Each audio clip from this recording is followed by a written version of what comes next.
Morning students. இப்போ நம்ம பார்க்க போகிறது ப்ராஃபிட்டபிள் ரேஷியோஸ் நம்ம பார்த்துட்ருக்கோம். அதில் இம்பார்ட்டண்டான 4 ratios: cross profit ratio, operating profit ratio, operating ratio, net profit ratio. So இது 4யுமே நம்ம எப்படி ஒரே ப்ராப்ளம்லேருந்து நம்ம கால்குலேட் பண்ண முடியும் அப்படிங்கிறத நம்ம பார்க்க போகிறோம்.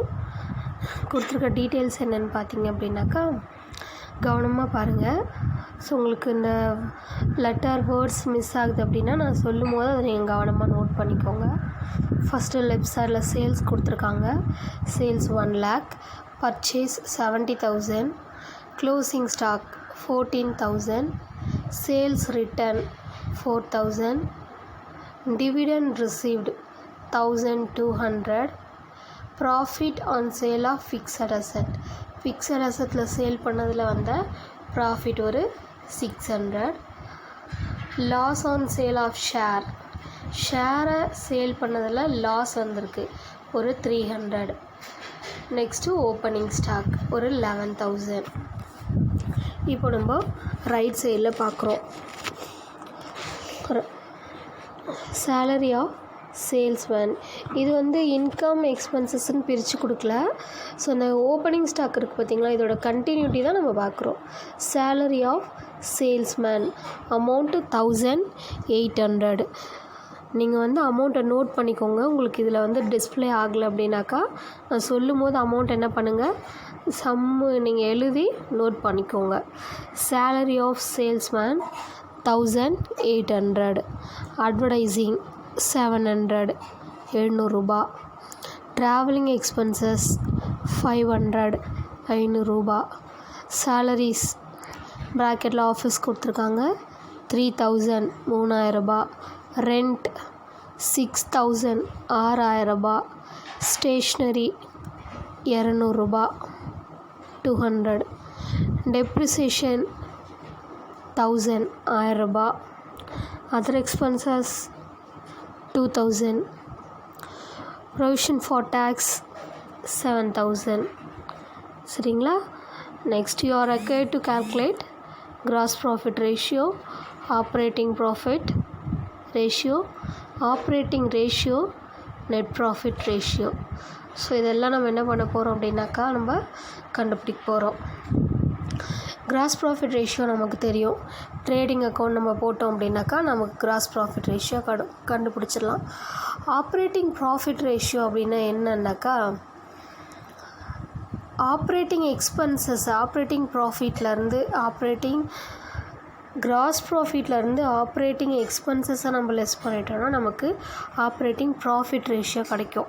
ஃபஸ்ட்டு ஆப்ரேட்டிங் எக்ஸ்பென்சஸ்னால் என்ன நீங்கள் தெரிஞ்சுக்கணும். அப்படின்னா என்னென்னா, ஒரு பிஸ்னஸில் அந்த பிஸ்னஸை ரன் பண்ணதுனால, அந்த பிஸ்னஸுக்காக நம்ம செலவு பண்ணது, ஓகே, ரன்னிங் தான் ரொம்ப முக்கியம். அந்த பிஸ்னஸை ரன் பண்ணதுக்காக நாம் செய்த செலவுகளை தான் ஆப்ரேட்டிங் எக்ஸ்பென்சஸ் அப்படின்னு நம்ம சொல்லுவோம். சரிங்களா? நான் ஆப்ரேட்டிங் எக்ஸ்பென்ஸ்னால் பிஸ்னஸ் நம்ம ரன் பண்ணியிருந்துருக்க மாட்டோம், அதுக்காக செலவு பண்ணியிருக்க மாட்டோம். ஃபார் எக்ஸாம்பிள் பார்த்திங்கன்னா, அந்த லாஸ் ஆன் சேல் ஆஃப் ஷேர்ஸில் நமக்கு லாஸ் வந்திருக்கு. இது ஆப்ரேட்டிங் எக்ஸ்பென்சஸ் கிடையாது, நான் ஆப்ரேட்டிங் எக்ஸ்பென்சஸ் அப்படின்னு நம்ம சொல்லுவோம். சரிங்களா? புரியுதுங்களா? இது மாதிரி தான். ஃபார் நெக்ஸ்ட் டிவிடெண்ட் ரிசீவ்டு கொடுத்துருக்காங்க. இது நம்ம பிஸ்னஸை ரன் பண்ணதுனால, டெய்லி ரொட்டீன் ஒர்க் பண்ணதுனால வந்த இன்கம் கிடையாது. சரிங்களா? அப்போ டிவிடெண்ட் ரிசீவ் அப்படிங்கிறது நான் ஆப்ரேட்டிங் இன்கம், ஆப்ரேட்டிங் இன்கம் கிடையாது, நான் ஆப்ரேட்டிங் இன்கம். புரியுதுங்களா என்ன சொல்கிறேன்னு? நம்ம ஒர்க் பண்ணி பிஸ்னஸை மிஷினரியை ரன் பண்ணியோ இல்லை நம்ம டெய்லி மேனுஃபேக்சரிங் பண்ணியோ அதனால வர செலவுகளை தான் ஆப்ரேட்டிங் எக்ஸ்பென்சஸ்ன்னு சொல்லுவோம். சரிங்களா? அதை தவிர்த்து ஆப்ரேட்டிங் இல்லாமல் நம்ம செய்கிற செலவுகள் எல்லாமே நமக்கு நான் ஆப்ரேட்டிங் எக்ஸ்பென்சஸ். அதே மாதிரி தான் பிஸ்னஸை ரன் பண்ணதுனால நமக்கு இன்கம் வந்துச்சுன்னா அது பேர் ஆப்ரேட்டிங் இன்கம். பிஸ்னஸை ரன் பண்ணாமல் நமக்கு எக்ஸ்ட்ரா இன்கம் கிடைக்குது அப்படின்னா அது நான் ஆப்ரேட்டிங் இன்கம். அதுதான் நம்ம எக்ஸாம்பிளாக நம்ம டிவிடெண்ட் ரிசீவ்டு நம்ம சொன்னோம். புரியுதுங்களா? சரி, இப்போ நம்ம நெக்ஸ்ட் என்ன பண்ணுறோம் அப்படின்னாக்கா, இதை எப்படி நம்ம சொல்யூஷன் கண்டுபிடிக்கிறது அப்படின்னு நம்ம பார்க்க போகிறோம். Gross profit ratio, operating profit ratio, operating ratio, net profit ratio பார்க்கலாம். இப்போ நம்ம ரேஷியோஸ் கண்டுபிடிக்கிறதுக்கு நம்மளோட trading account trading and profit and loss நம்ம போட போகிறோம். ஆஸ் யூஷுவல் எப்பவும் போல் தான் ஃபஸ்ட்டு ட்ரேடிங் போடுறோம். லெஃப்ட் சைடில் ஓப்பனிங் ஸ்டாக், எப்போவுமே ஓப்பனிங் ஸ்டாக் தான் ஃபஸ்ட்டு வரணும். ஓப்பனிங் ஸ்டாக் ஒரு 11,000. நெக்ஸ்ட்டு டு பர்ச்சேஸ் ஒரு 70,000. பர்ச்சேஸ் ரிட்டர்ன் கொடுக்கல, ஸோ அதனால் நம்ம அதை விட்டுடுறோம். ரைட் சைட் பார்க்குறோம், that is credit side. Sales போடுறோம் 1 lakh. சேல்ஸ் ரிட்டர்ன் கொடுத்துருக்காங்க 4,000. ஸோ லெஸ் பண்ணால் 96,000. 96,000க்கு என்ன பேர் அப்படின்னாக்கா நெட் சேல் அப்படின்னு பேர். இதுக்கப்புறம் சேலுக்கு அப்புறம் நம்ம க்ளோசிங் ஸ்டாக் போடுறோம் 14,000. ஸோ ரெண்டு பக்கமும் நம்ம வந்து பார்க்குறோம், எந்த பக்கம் வேல்யூ அதிகமாக இருக்குதோ அதை நம்ம என்ன செய்கிறோம், ஈக்குவல் பண்ணுறோம். அப்போது 1,10,000 தான் அதிகமாக இருக்குது. 1,10,000 நம்ம போட்டோம் அப்படின்னாக்கா லெஃப்ட் சைடில் தான் டெபிட் சைடில் நமக்கு அமௌண்ட் இந்த இடத்துல நமக்கு கிராஸ் ப்ராஃபிட் கிடைக்கும். சரிங்களா? அப்போ கிராஸ் ப்ராஃபிட் ஒரு 29,000. இந்த 1,10,000ல் 81,000 லெஸ் பண்ணோன்னா 29,000 நமக்கு கிராஸ் ப்ராஃபிட். ஸோ அதை சிடின்னு போட்டுரும், கேரி டவுன் நம்ம போட்டுட்டோம். நெக்ஸ்ட்டு ஸோ கிராஸ் ப்ராஃபிட்டை கொண்டு வந்து என்ன பண்ணுறோம், கிரெடிட் சைடில் போடுறோம் பை கிராஸ் ப்ராஃபிட். ப்ராட் டவுன்னா நம்ம கொண்டு வரப்பட்டது, இருப்பு கீழ் கொண்டு இறக்கப்பட்டது அப்படின்னு அர்த்தம். நெக்ஸ்ட்டு எக்ஸ்பென்சஸ் எல்லாத்தையும் நம்ம லெஃப்ட் சைட் போட போகிறோம். சேலரி போடுறோம். இப்போ இதில் நீங்கள் கவனிக்க வேண்டியது என்ன அப்படின்னாக்கா, ஆப்ரேட்டிங் எக்ஸ்பென்சஸை தனியாகவும் நான் ஆப்ரேட்டிங் எக்ஸ்பென்சஸ் தனியாகவும் நம்ம போடணும். இங்கே தான் நம்மளை என்ன பண்ணணும்னா நம்ம கவனமாக போடணும். எது ஆப்ரேட்டிங் அப்படின்னாக்கா, பிஸ்னஸை ரன் பண்ணதுனால நமக்கு ஏற்பட்ட செலவுகள் எல்லாம் ஆப்ரேட்டிங் எக்ஸ்பென்சஸ். சரியா? உங்களுக்கு போட்டால் புரியும் பாருங்கள். சேலரி பார்த்திங்கன்னா ஒரு 3,000 கொடுத்துருக்காங்க. ஓகே, அங்கே வேலை செஞ்சுருக்காங்க எம்ப்ளாயி, அதனால் நம்ம சேலரி கொடுக்குறோம், அதனால் அது ஆப்ரேட்டிங் எக்ஸ்பென்சஸ் தான். ஸோ ரெண்ட்டு கொடுக்குறோம் 6,000, ஸ்டேஷ்னரி கொடுக்குறோம் 200 ரூபாய், டெப்ரிசியேஷன் ஒரு 1,000 rupees, அதர் எக்ஸ்பென்சஸ் ஒரு 2,000, சேலரி ஆஃப் சேல்ஸ்மேன் ஒரு 1,800, அட்வர்டைஸிங் 700, ட்ராவலிங் எக்ஸ்பென்சஸ் 500. ஸோ மித்த எதுவுமே எக்ஸ்பென்சஸ் எதுவுமே கிடையாது. ஆனால் எக்ஸ்பென்சஸ் 2 இருக்குது, loss and sale of share, provision for tax. இதெல்லாம் நம்ம ப்ரொவிஷன் ஃபார் டேக்ஸ் நம்ம கட்டுறது தான், இது நம்ம எக்ஸ்பென்சஸ் தான். ஆனாலும் ஆப்ரேட்டிங் எக்ஸ்பென்சஸ் கிடையாது, பிஸ்னஸை ரன் பண்ணதுனால ஏற்பட்ட செலவுகள் கிடையாது.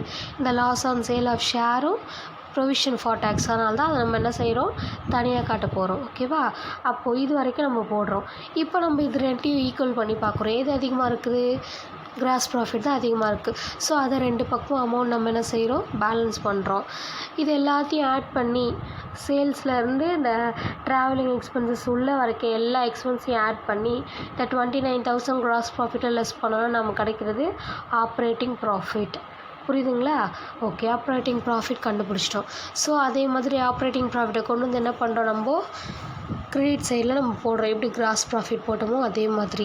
ஓகே, தென் இப்போ இங்கே என்ன போட போகிறோம் அப்படின்னாக்கா, டெபிட் சைடில் நான் ஆப்ரேட்டிங் எக்ஸ்பென்சஸ், அதுதான் loss on sale of share, then provision for tax. பிஸ்னஸை ரன் பண்ணதுனால ஏற்பட்ட செலவு கிடையாது, ஆனால் இது செலவு தான். அப்படி இருக்கிற செலவுக்கு பேர் தான் நான் ஆப்ரேட்டிங் எக்ஸ்பென்சஸ். ஓகே, கிரெடிட் சைடில் பார்த்திங்கன்னா நான் ஆப்ரேட்டிங் இன்கம், டிவிடெண்ட் ரிசீவ்டு, ஷேரை நம்ம என்ன செய்கிறோம், எங்கேயோ வாங்கியிருக்கிறோம் ஒரு கம்பெனிலேருந்து, ஸோ அதுக்காக அவங்க கொடுத்துருக்குற இன்கம் தான் இந்த டிவிடெண்ட். இது ஆப்ரேட்டிங் இன்கம் கிடையாது, நம்ம கம்பெனியில் வேலை செஞ்சதுனால வந்த இன்கம் கிடையாது. இது நம்ம வெளியில் இடத்துல ஷேர் வாங்கியிருக்கோம், அதனால நமக்கு கிடச்ச லாபம், அதனால அதை நான் ஆப்ரேட்டிங் இன்கம் நம்ம சொல்கிறோம். புரியுதுங்களா? Next profit and sale of fixed அசெட்டை விற்றதுனால நமக்கு கிடச்ச லாபம், இதுவும் நான் ஆப்ரேட்டிங் இன்கம். ஸோ இப்போ இது ரெண்டையும் நம்ம பார்க்குறோம், எந்த பக்கம் அதிகமாக இருக்குது, 15,600 நமக்கு அதிகமாக இருக்குது கிரெடிட் சைடில். அப்போ நம்ம என்ன செய்கிறோம், அந்த அமௌண்ட்டை கொண்டு வந்து லெஃப்ட் சைடில் நம்ம பேலன்ஸ் பண்ணி பார்த்தோன்னா நமக்கு கிடைக்கிறது நெட் ப்ராஃபிட். அந்த 15,600லேருந்து 7,300 நம்ம லெஸ் பண்ணோம் அப்படின்னா நமக்கு நெட் ப்ராஃபிட் கிடச்சிரும். ஓகேவா? இப்போ நம்ம வந்து கிராஸ் ப்ராஃபிட் ரேஷியோவும் கண்டுபிடிச்சிடலாம், நெட் ப்ராஃபிட் ரேஷியோவும் நம்ம கண்டுபிடிக்க முடியும். நெக்ஸ்ட்டு ஆப்ரேட்டிங் ப்ராஃபிட்டும் நம்ம கண்டுபிடிச்சிட்டோம், அதனால் அந்த ரேஷியோவும் கண்டுபிடிக்கலாம், ஆப்ரேட்டிங் ரேஷியோவும் கண்டுபிடிக்கலாம். புரியுதுங்களா? சரி, இப்போ எப்படி நம்ம இந்த ஃபார்மேட்டை அப்ளை பண்ணுறது அப்படின்னு நம்ம பார்க்கலாம். நமக்கு வேண்டிய எல்லா ஐட்டமையும் நம்ம என்ன பண்ணிட்டோம், கால்குலேட் பண்ணிட்டோம். இப்போ ஃபார்மேட்டை நம்ம அப்ளை பண்ணுறோம், அவ்வளோதான். ஃபர்ஸ்ட்டு கிராஸ் ப்ராஃபிட் ரேஷியோ, அதுக்கான format gross profit divided net sale into 100. Gross profit நம்ம கால்குலேட் பண்ணிட்டோம். 29,000 டிவைடட் நெட் சேல் 96,000 இன்ட்டு 100 போட்டுனா நமக்கு 30.21% நமக்கு கிடைக்கும். சேல்ஸில் வந்து பார்த்திங்க அப்படின்னா கிராஸ் ப்ராஃபிட் 30% நமக்கு கிடச்சிருக்கு. நெட் சேல் அப்படிங்கிறது சேல்ஸ்லேருந்து சேல்ஸ் ரிட்டனை லெஸ் பண்ணுறது தான் நமக்கு net sales. Then operating profit ratio. Operating profit ratio அப்படின்னு சொன்னாக்கா operating profit divided net sale into 100. Operating ப்ராஃபிட்டும் நம்ம கால்குலேட் பண்ணி வச்சுருக்குறோம், அப்படி தானே. ஆப்ரேட்டிங் ப்ராஃபிட் 13,800 டிவைடட் 96,000 அப்படிங்கிறது நெட் சேல் இன்ட்டு 100 நம்ம போட்டோன்னா 14.38% நமக்கு கிடைக்கும் operating profit ratio. Then operating ratio. Operating ரேஷியோக்கு ஃபார்மேட் என்னென்னா cost of sales minus operating expenses divided net sale into 100. சரிங்களா. ஆப்ரேட்டிங் ரேஷியோ அப்படின்னு சொன்னாக்கா cost of sales minus operating expenses divided net sale into 100. Cost of sales எப்படி கண்டுபிடிக்கணும் அப்படின்னு நம்ம last வீடியோவில் பார்த்துருப்போம். நம்மளுடைய கிராஸ் ப்ராஃபிட்டில் சேல்ஸில் இருந்து நம்ம கிராஸ் ப்ராஃபிட்டை லெஸ் பண்ணிட்டோம்னா நமக்கு காஸ்ட் ஆஃப் சேல்ஸ் கிடைக்கும். காஸ்ட் ஆஃப் சேல்ஸ்னால் என்னென்னா ப்ராடக்டை மேனுஃபேக்சர் பண்ணுறதுக்கு ஆன செலவு தான் காஸ்ட் ஆஃப் சேல்ஸ். இப்போது சேல்ஸ்லேருந்து நம்ம ப்ராஃபிட்டை நம்ம லெஸ் பண்ணிட்டோம்னா நம்ம அந்த பொருளை உற்பத்தி பண்ணதுக்கான காசு நமக்கு கிடச்சிரோம்ல, ரேட் கிடச்சிரோம்ல, அந்த கான்செப்ட் தான். ஸோ சேல்ஸ்லேருந்து கிராஸ் ப்ராஃபிட்டை லெஸ் பண்ணிட்டா நமக்கு என்ன கிடைக்கும், காஸ்ட் ஆஃப் சேல்ஸ் கிடச்சிரும். ஓகே. இப்போ ஆப்ரேட்டிங் எக்ஸ்பென்சஸ் நமக்கு தெரியணும், ஓகேவா. ஆப்ரேட்டிங் ப்ராஃபிட் நமக்கு தெரியும், ஆப்ரேட்டிங் எக்ஸ்பென்சஸ் நமக்கு தெரியல. ஸோ அப்போ அதை என்ன பண்ணலான்னா ஒரு ஷார்ட் ஃபார்ம் நீங்கள் என்ன பண்ணலான்னா அந்த சம்மில் நம்ம போட்டிருக்கிற அந்த எக்ஸ்பென்சஸ் எல்லாத்தையும் ஆட் பண்ணிக்கலாம். அது உங்களுக்கு கஷ்டமான ஒரு விஷயம். ஸோ இப்போ அதுக்கு ஒரு ஷார்ட்கட் என்ன பண்ணலான்னா கிராஸ் ப்ராஃபிட்டில் இருந்து ஆப்ரேட்டிங் ப்ராஃபிட்டை லெஸ் பண்ணிட்டோம்னா நமக்கு என்ன கிடைக்கும், ஆப்ரேட்டிங் எக்ஸ்பென்சஸ் கிடைக்கும். அங்கே நம்ம என்ன பண்ணியிருப்போம்னா கிராஸ் ப்ராஃபிட்லேருந்து ஆப்ரேட்டிங் எக்ஸ்பென்சஸை லெஸ் பண்ணால் நமக்கு ஆப்ரேட்டிங் ப்ராஃபிட் கிடைக்கும். அதையே நம்ம உல்ட்டாவாக மாற்றணுன்னா கிராஸ் ப்ராஃபிட்லேருந்து ஆப்ரேட்டிங் ப்ராஃபிட்டை லெஸ் பண்ணிட்டோம்னா ஆப்ரேட்டிங் எக்ஸ்பென்சஸ் நமக்கு கிடச்சிரும். ஸோ 2 ஃபேக்டர் நமக்கு கிடச்சிருச்சு. ஃபார்மேட் அப்ளை பண்ணிடலாம். கிராஸ் ப்ராஃபிட் 29,000, ஆப்ரேட்டிங் ப்ராஃபிட் 13,800 நம்ம லெஸ் பண்ணோன்னா 15,200 நமக்கு கிடைக்கும். காஸ்ட் ஆஃப் சேல்ஸ் நம்ம கண்டுபிடிச்சிடும். இப்போ நம்ம அப்படியே அப்ளை பண்ணுறோம். 67,000 சரிங்களா. காஸ்ட் ஆஃப் சேல்ஸ் நமக்கு கிடச்சிருக்குது. மைனஸ் கிடையாது, அதில் ஆடு ப்ளஸ் பண்ணணும்.